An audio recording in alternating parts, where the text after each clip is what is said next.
Now, this is a very interesting question. What was the best part of your career? And I have already an idea. Are there also lots of pressure as an IT slash cybersecurity content creator? We're talking about marketing different security solutions, promoting F5 certifications, promoting Dev Central, and things like that.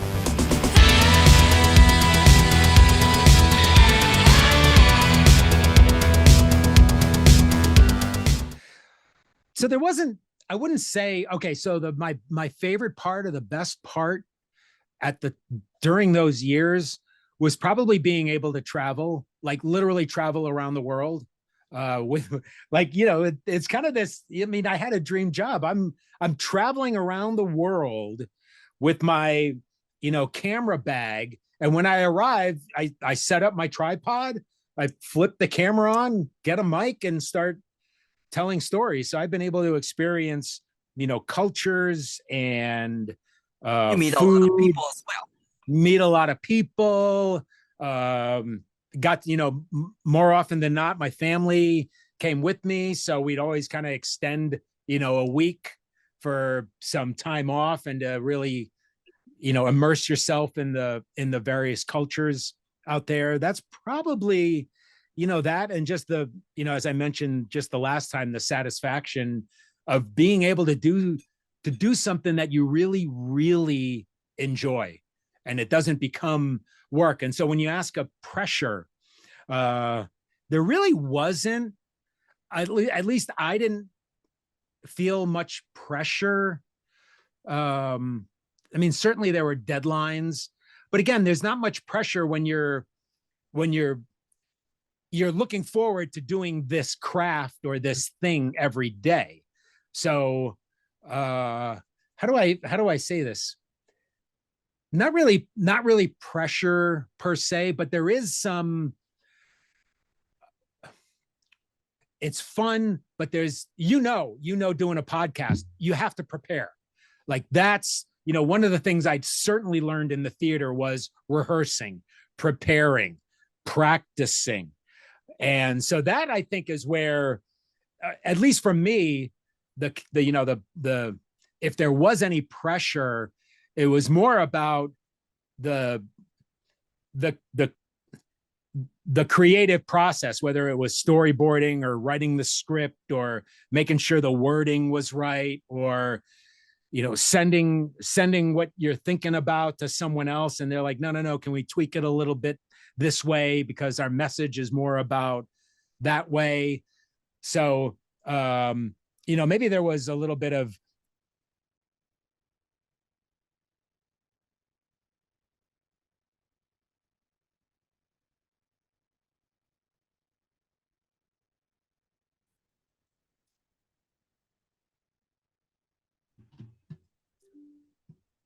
hey, are you there? Yeah, I lost you there, Oh, I think my and internet I dropped. don't see a video, but that's okay. Oh, wait a Um, minute. There we go. there, I think my internet blipped for a second. So anyway, getting that's back okay. to the short end of the question, not much pressure, but certainly influencers from outsiders. And so there may have been a number of times where I might have wanted to go a certain way creatively, but there were other business requirements that might have kind of, put the video a certain way. But I never really felt that much pressure, even from a creative standpoint. I would pretty much try. I would try whatever I wanted to try, and Right, then as just long as see what you think happens. you're And doing a great content, right? more often than not, it worked out because it was people, audiences, viewers, people seem to latch on to that one, authenticity, two, in a lot of ways, vulnerability, because I would also share things about my life or what I'm going through. Heck, for the last month, I've been doing a daily vlog about being, it's, my unemployed life. And that's really one of those, like, let's just tear open the chest and Yeah. show you everything. And I think people kind of connect with those kinds of stories. Right, right. People can relate if you are open and be Authentic, natural, authentic. Yes, right. vulnerable. because everybody, right? Everybody has things that are happening in their life. You never know what a certain person is going through. And so yeah, it's a matter of sort of rev- just making yourself vulnerable and opening up to folks. I think they value that rather than the fake face or the fake Yeah, folks. all scripted. Yeah. No, that will not work out most of the time now. People don't like too much of a fake scripted kind of content, right? Yeah. No, I completely agree. There's certainly, like, I also did this series called 90 Seconds of Security. And so there was definitely a script involved and a teleprompter. And I wanted to kind of craft it a certain way, but I still infused my own personality, my own style of writing, my own style of telling stories. And then even I'd take all of the outtakes and all of the cut content, and I turn that into a video to promote the good video. Like, you never, right? I mean, using your bloopers and your outtakes and all of your mistakes and throwing those out there for people to see.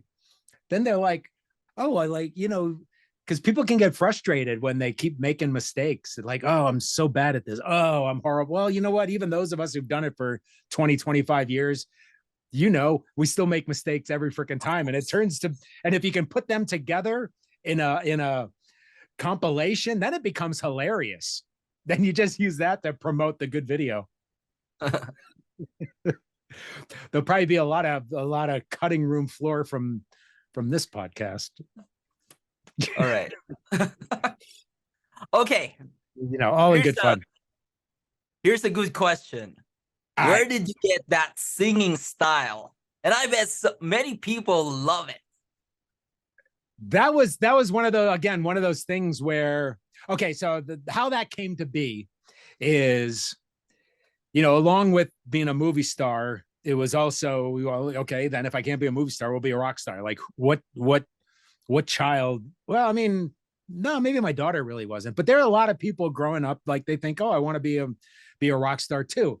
And so I grew up in the 80s. I went to high school and college in the 80s. So you can think about the types of music I listened to throughout then. I took guitar lessons as a kid, took drum lessons as a kid.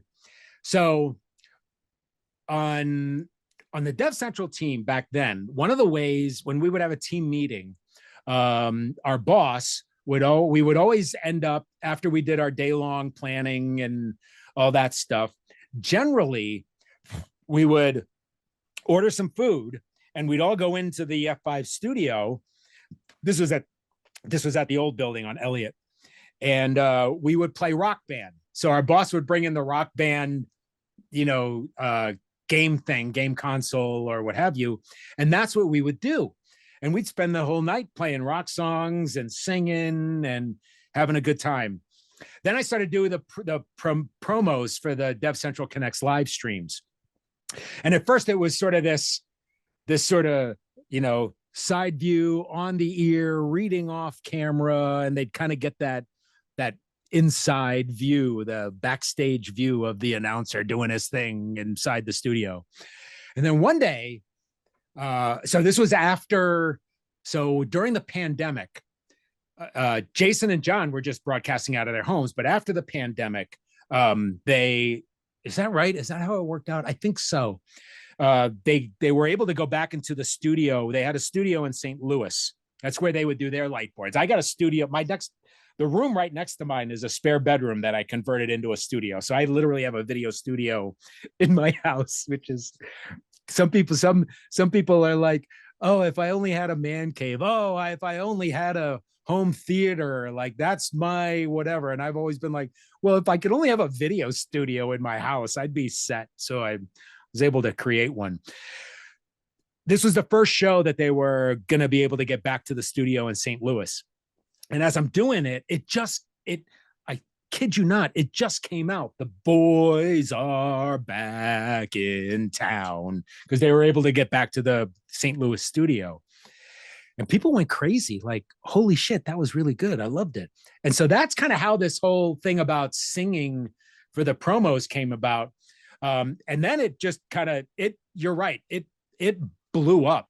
I would find a particular song, hopefully the lyrics, and I did research. So it definitely was one of those things where, depending on the topic that we were talking about on the live stream, I would find a particular song where the lyrics could somehow related to the technology. Yeah, with the topic. Or I've always been a Weird Al fan since I was a kid. So, or I would, slightly rewrite the lyrics to a parody and obviously sing it to the tune of whatever the song was to kind of help, tie it to the topic. And yeah, it was one of those things that just kind of exploded. I was obviously happy, glad, somewhat surprised, but it was, so it's one of those things, right, where you take a chance, or it's slightly, not even slightly, it's something completely different than what other people are doing. It's fun, it's creative.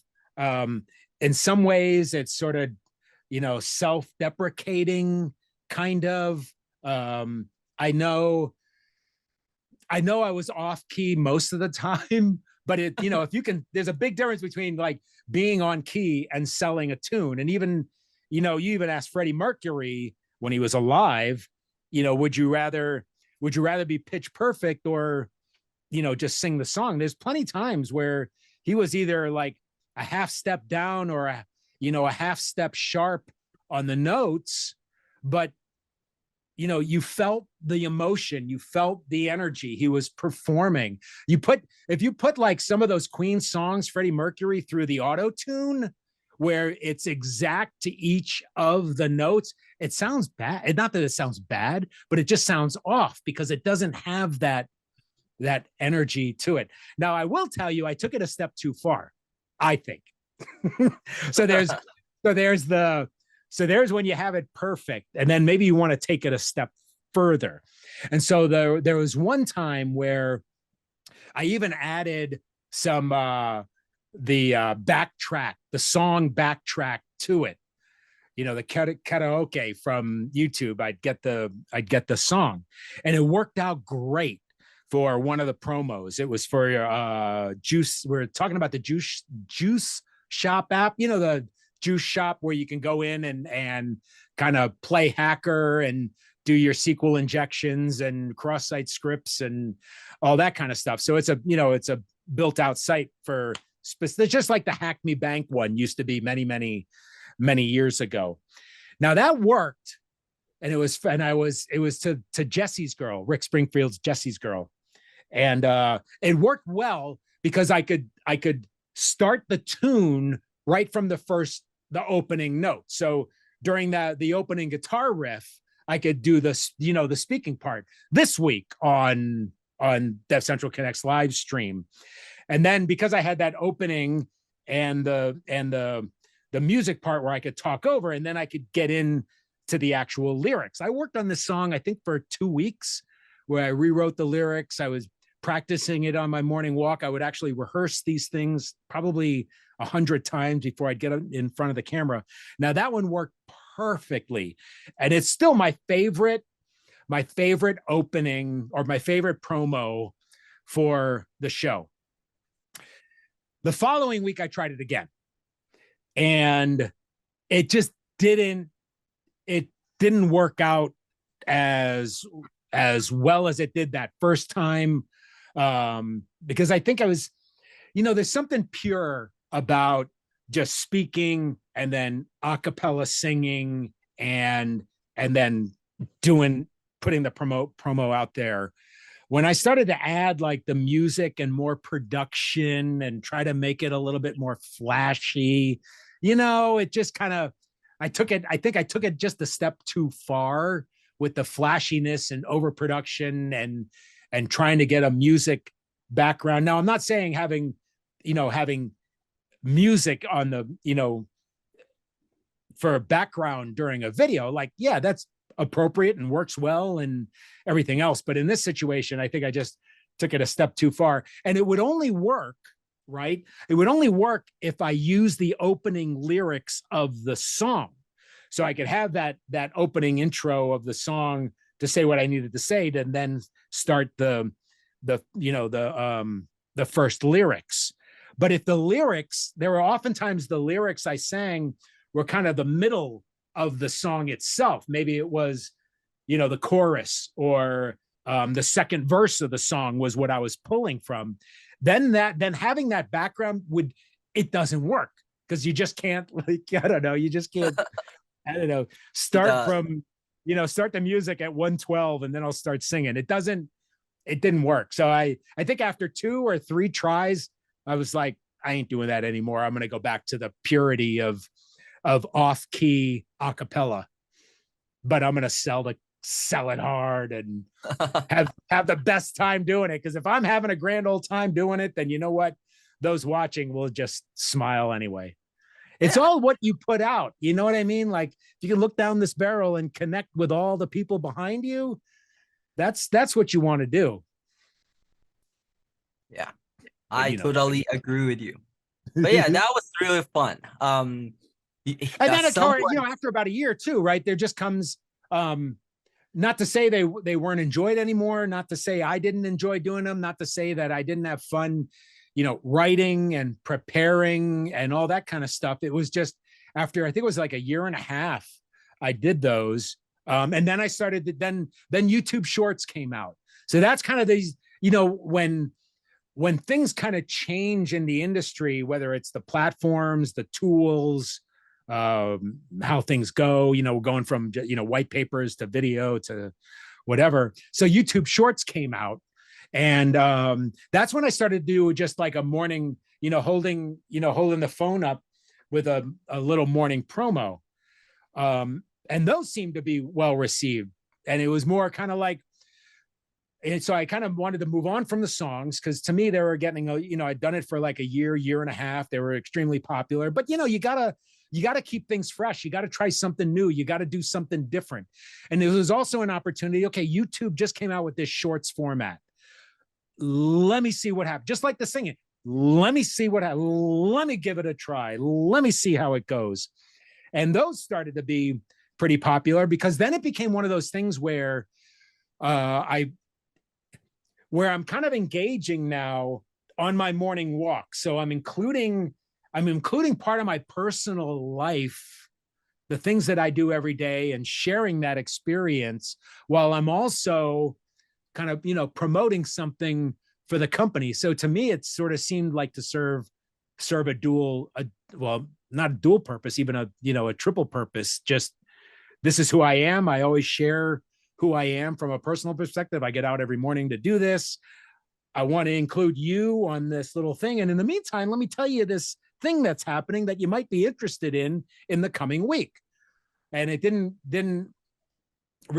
maybe even required a little less production than the studio stuff with the singing. And then those started to be pretty popular. I'm like, oh, okay, well, I guess we'll just keep going with these. So I've definitely made my mistakes along the way, but it seems that more often than not, the little things I try seem to work out. When you do it for 30 years, or even 20 years, it kind of becomes one of those things where you kind of get a sense of, just within your own capabilities and knowing your audience over time, like, oh, they'll probably like this. And if they don't, oh, well, we'll do something different the next time.